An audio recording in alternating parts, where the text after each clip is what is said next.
ನಮಗೆ ಫ್ರಿಜ್ಜಲ್ಲಿ ಯಾವ ಸೈಜ್ ಪಾತ್ರೆಯಲ್ಲಿ ಬೇಕೋ ಐಸ್ ಕ್ರೀಮ್ ಬಾಕ್ಸ್ ಅದರಲ್ಲಿ ಹಾಕಿ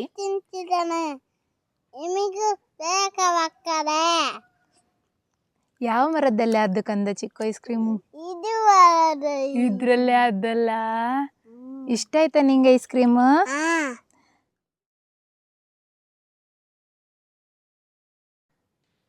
ಕಾರ್ತಿಕ್ ಇಲ್ಲೇನ್ ಮಾಡ್ತಿದ್ದೀರಾ? ಬನ್ನಿ ಮನೆ ಒಳಗಡೆ ಬಂದು ಕುತ್ಕೊಳ್ಳಿ ಎಲ್ಲ.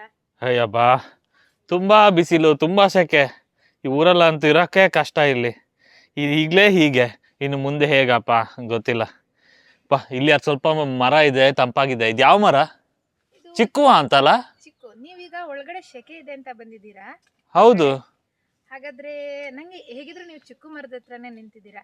ಈ ಚಿಕ್ಕು ಮರದಿಂದ ನಂಗೆ ಚಿಕ್ಕು ಕೊಯ್ದುಕೊಡಿ, ನಾನು ನಿಮ್ಗೆ ಕೂಲ್ ಆಗಿ ಐಸ್ ಕ್ರೀಮ್ ಮಾಡ್ಕೊಡ್ತೀನಿ. ಚಿಕ್ಕು ಆಗಿದಾ? ಹೌದು ಆಗಿದೆ. ಓ ಹಾಗಾದ್ರೆ ಚಿಕ್ಕು ಐಸ್ ಕ್ರೀಮ್ ಮಾಡೋಣ. ಸರಿ ಹಾಗಾದ್ರೆ ಚಿಕ್ಕು ಕೊಯ್ದುಕೊಡ್ಲಾ? ಸರಿ ಆಯ್ತು, ಕೊಯ್ದುಕೊಡಿ, ನಾನು ನಿಮ್ಗೆ ಐಸ್ ಕ್ರೀಮ್ ಮಾಡ್ಕೊಡ್ತೀನಿ ಫ್ರೆಶ್ ಆಗಿ. ನೋಡು ಚಿಕ್ಕು ರೆಡಿ ಆಗಿದೆ. ಎಷ್ಟು ಚಿಕ್ಕು ಕೊಯ್ದ್ರಿ? ಎಷ್ಟು ಸಪೋಟ ಸಿಕ್ಕಿತು? ನಂಗೆ ಎಷ್ಟು ಸಿಕ್ಕಿತ್ತು? ಒಂದು ಡಬ್ಬದಷ್ಟು ಚಿಕ್ಕು ಸಿಕ್ಕಿದೆ. ಎಷ್ಟು ಸಾಕು ಐಸ್ ಕ್ರೀಮಿಗೆ? ಸಾಕು, ಬನ್ನಿ. ನೋಡು ಇದೊಂದು, ನೋಡು ಯಾವುದೋ ಒಂದು ಹಕ್ಕಿನ ತಿಂದ ಹಾಕಿದೆ. ಹೌದೌದು, ಕೆಲವು ಬೆಳೆದಿದೆ ಆಲ್ರೆಡಿ. ಹಕ್ಕಿ ಎಲ್ಲ ತಿನ್ನೋದಕ್ಕೆ ಶುರುವಾಗಿದೆ. ಬೆಳೆದಿರೋದು ಮಾತ್ರ ಕೊಯ್ರಿ. ಇಲ್ಲಿ ಕಳಗಲ್ಲ, ಕಮ್ಮಿ ಇದೆ. ಅಲ್ಲಿ ಮೇಲ್ಗಡೆ ಯಾರಿಗಾದ್ರೂ ಕಾಣ್ತಿದ್ಯಾ? ಕುಂಬಳಕಾಯಿ ಬೇರೆ ಆಗಿದೆ ಚಿಕ್ಕು ಮರದಲ್ಲಿ. ಇದ್ರದ್ದೇ ಆಲ್ರೆಡಿ ಕಾಶಿ ಹಲ್ವಾನು ನಾನು ನಮ್ಮ ಚಾನಲಲ್ಲಿ ಅಪ್ಲೋಡ್ ಮಾಡಿದ್ದೀನಿ, ಚೆಕ್ ಮಾಡಿ. ಓಕೆ, ಇಷ್ಟು ಕೊಯ್ದಿದ್ದೇನೆ ನೋಡಿ. ನೋಡಿ ಇಷ್ಟು ನಮಗೆ ಚಿಕ್ಕು ಸಿಕ್ಕಿದೆ. ಬನ್ನಿ ಇದರಲ್ಲಿ ಹೇಗೆ ಐಸ್ ಕ್ರೀಮ್ ಮಾಡ್ತಾಳೆ ಅಂತ ನಂಗೆ ತೋರಿಸ್ಕೊಡು ಶ್ರಾವ್ಯ. ಈ ಸಪೋಟ ಚಿಕ್ಕುವಿನಿಂದ ಮಾಡೋ ಐಸ್ ಕ್ರೀಮ್ಗೆ ನಮಗೆ ಮುಖ್ಯವಾಗಿ ಚಿಕ್ಕು ಸಪೋಟ ಬೇಕು. ಆಮೇಲೆ ಹಾಲಿನ ಹುಡಿ, ಆಮೇಲೆ ಹಾಲು, ಆಮೇಲೆ ಸಕ್ಕರೆ, ಆಮೇಲೆ ಫ್ರೆಶ್ ಕ್ರೀಮ್. ಬನ್ನಿ ಇದನ್ನ ಹೇಗೆ ಮಾಡೋದಂತ ನಿಮಗೆ ತೋರಿಸ್ತೇನೆ. ಫಸ್ಟಿಗೆ ಈ ಐಸ್ ಕ್ರೀಮ್ ಮಾಡೋದಕ್ಕೆ ಮುಖ್ಯವಾಗಿ ನಮಗೆ ಚಿಕ್ಕು ಆಲ್ರೆಡಿ ಹೇಳಿರಾಗೆ ಈ ರೀತಿಯಾಗಿದ್ದರೆ ಸಿಪ್ಪೆ ತೆಗೀರಿ. ಬರೀ ಪಲ್ಪ್ ಮಾತ್ರ ಹಾಕಿ. ಎಲ್ಲಾದರೂ ಸಿಪ್ಪೆ ಸಮೇತ ನೀವು ಹಾಕಿದರೆ ಈ ಸಿಪ್ಪೆ ಒಂಥರ ನಿಮಗೆ ಅದರಲ್ಲಿರೋ ಹೊರಗಿನ ಅಂಶ ಇದೆಯಲ್ಲ, ಅದು ನಿಮಗೆ ಒಂಥರ ಉಗುರಾಗಿ ಸಿಗುತ್ತೆ, ಮತ್ತೊಂಥರ ಕದಿಯಾಗಿ ಸಿಗುತ್ತೆ ಐಸ್ ಕ್ರೀಮಲ್ಲಿ. ಅದಕ್ಕೋಸ್ಕರ ಈ ರೀತಿಯಾಗಿ ಸಿಪ್ಪೆ ತೆಗೆದು ಇದರ ಪಲ್ಪ್ನ ಗ್ರೈಂಡ್ ಮಾಡಿ ರೆಡಿ ಮಾಡ್ಕೊಳ್ಳಿ. ನಾನಿಲ್ಲಿ ಹೆಚ್ಚು ಪಲ್ಪ್ನ ಚಿಕ್ಕುನ ಹಾಕ್ಕೊಳ್ಳಿ, ಮತ್ತೆಲ್ಲನೇ ಈಕ್ವಲ್ ಕ್ವಾಂಟಿಟಿಲಿ ಹಾಕ್ತಾಯಿದ್ದೀನಿ. ನಾನಿಲ್ಲಿ ಒಂದು 10ರಿಂದ 15 ಸಪೋಟ ಚಿಕ್ಕು ಹಣ್ಣನ್ನು ತೊಗೊಂಡಿದ್ದೀನಿ. ಈ ರೀತಿಯಾಗಿ ಕಂಪ್ಲೀಟಾಗಿ ಸಿಪ್ಪೆ ತೆಗೆದು ಬರೀ ಒಳಗಡೆ ಈ ಪೋರ್ಷನ್ ಮಾತ್ರ ಹಾಕ್ಕೊಂಡು ಗ್ರೈಂಡ್ ಮಾಡ್ಕೊಳ್ಳಿ. ನೋಡಿ ಈ ರೀತಿಯಾಗಿ ಸಪೋಟನೆಲ್ಲ ಕಟ್ ಮಾಡಿ ಬೀಜನೆಲ್ಲ ತೆಗೆದಿದ್ದೀನಿ. ಆಮೇಲೆ ಇದ್ರ ಸಿಪ್ಪೆನೂ ತೆಗೆದಿದ್ದೀನಿ. ಇವಾಗ ಇದನ್ನ ಗ್ರೈಂಡ್ ಮಾಡ್ಕೊಳ್ಳೋಣ ಫೈನಾಗಿ. ನೋಡಿ ಆಲ್ಮೋಸ್ಟ್ ಇದು ಒಂದು ಮಿಕ್ಸಿ ಜಾರಷ್ಟು ಪಲ್ಪ್ ಆಗಿದೆ.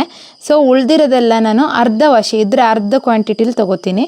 ಸೊ ಇದು ಮಿಕ್ಸ್ ಮಾಡೋದಕ್ಕೆ ಸುಲಭ ಆಗಲಿ ಅಂತ ಒಂದು ಬೌಲ್ಗೆ ಹಾಕಿ ಟ್ರಾನ್ಸ್ಫರ್ ಮಾಡಿ ಹಾಕ್ತಾಯಿದ್ದೀನಿ. ಸೊ ಮತ್ತೆ ಎಲ್ಲನೂ ಹಾಕಿ ಚೆನ್ನಾಗಿ ಮಿಕ್ಸ್ ಮಾಡಿಕೊಂಡ್ರೆ ಆಯಿತು. ಪಲ್ಪ್ ಆದಮೇಲೆ ನೆಕ್ಸ್ಟ್ ಫ್ರೆಶ್ ಕ್ರೀಮ್ನ ನಾನು ಆವಾಗಲೇ ಹೇಳಿರೋಗೆ ಪಲ್ಪು ನಾನು ಒಂದು ಮಿಕ್ಸಿ ಜಾರಷ್ಟು ತೊಗೊಂಡ್ರೆ ಫ್ರೆಶ್ ಕ್ರೀಮ್ನ ಒಂದು ಇದ್ರ ಅರ್ಧ ವಾಶಿ ತೊಗೊಳ್ಳೋಣ. ಪಲ್ಪೇ ಜಾಸ್ತಿ ಇರಲಿ ಅಂತ ಹೇಳಿಬಿಟ್ಟು ಫ್ರೆಶ್ ಕ್ರೀಮ್ನ ಅರ್ಧ ಮಿಕ್ಸಿ ಜಾರಷ್ಟು ತೊಗೋತಾ ಇದ್ದೀನಿ. ಇದನ್ನು ಕ್ರೀಮ್ನ ಗ್ರೈಂಡ್ ಮಾಡ್ಕೊಳ್ಳಿ. ಫ್ರೆಶ್ ಕ್ರೀಮು ಅಷ್ಟೇ ನೋಡಿ ಕರೆಕ್ಟಾಗಿ ಬಂದಿದೆ. ನೀವು ಈ ಮಿಕ್ಸಿ ಜಾರಲ್ಲಿ ಫ್ರೆಶ್ ಕ್ರೀಮ್ ರೆಡಿ ಮಾಡ್ತಿದ್ದೀರಾ ಅಂದರೆ ಒಂದೇ ಸಲಕ್ಕೆ ಗ್ರೈಂಡ್ ಮಾಡೋಕ್ಕೆ ಹೋಗ್ಬೇಡಿ. ಆನ್ ಆಫು ಮಾಡಿಕೊಂಡು ಫ್ರೆಶ್ ಕ್ರೀಮ್ನ ಗ್ರೈಂಡ್ ಮಾಡ್ಕೊಳ್ಳಿ.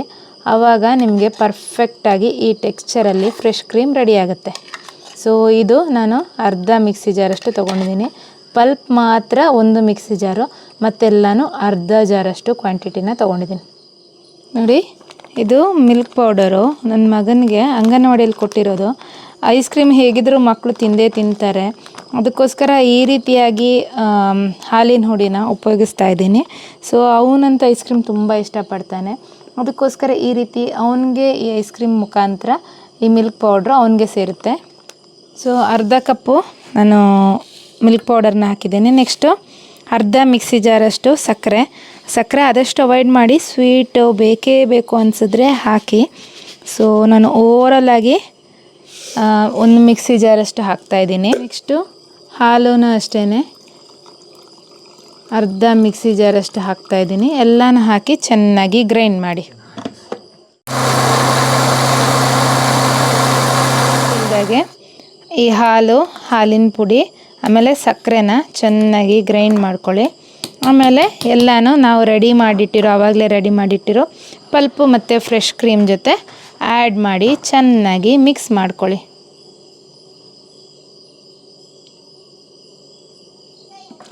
ನೋಡಿ, ಹಾಕಿದ್ಮೇಲೆ ಎಲ್ಲನೂ ಈ ರೀತಿಯಾಗಿ ಚೆನ್ನಾಗಿ ಮಿಕ್ಸ್ ಮಾಡ್ಕೊಳ್ಳಿ.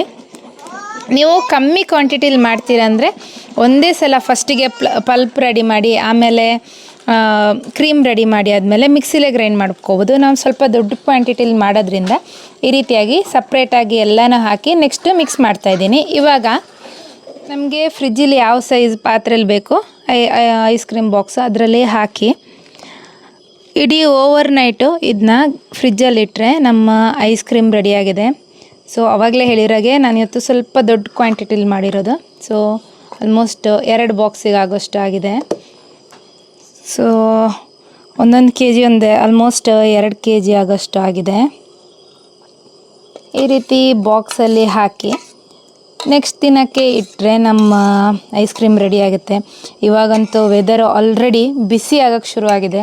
ಈ ವೆದರ್ಗೆ ಈ ರೀತಿಯಾಗಿ ತಂಪಾಗಿ ಏನಾದರೂ ತಿನ್ನಬೇಕು ಅನ್ನಿಸ್ದಾಗ ಈ ರೀತಿಯಾಗಿ ಮನೆಯಲ್ಲೇ ಮಾಡಿರೋ ಐಸ್ ಕ್ರೀಮ್ನ ಮಕ್ಕಳಿಗೂ ಕೊಟ್ಟರು ಇದು ತುಂಬ ಸೇಫ್ ಅಂತ ಅನಿಸುತ್ತೆ.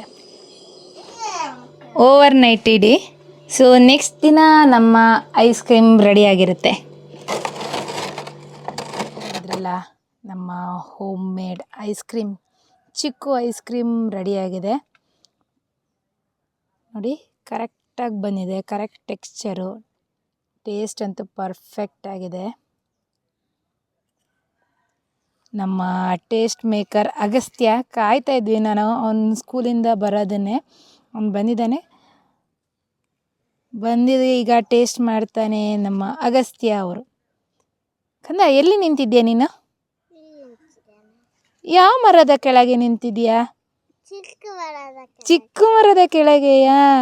ನಿಂಗೆ ಇಷ್ಟವ ಚಿಕ್ಕು? ಟೇಸ್ಟ್ ಮಾಡಿ ಹೇಳು ಹೇಗುಂಟು ಅಂತ. ಫೋಟೋ ಬೋರ್ಡ್ ಐಸ್ ಕ್ರೀಮ್ ಹೇಗುಂಟು ಕಂದ? ಇಷ್ಟ ಆಯ್ತಾ ನಿಂಗೆ? ಇದರಲ್ಲಿ ಈ ಮರದ ಚಿಕ್ಕುವಿಂದ ಮಾಡಿದ ಚಿಕ್ಕು ಐಸ್ ಕ್ರೀಮ್.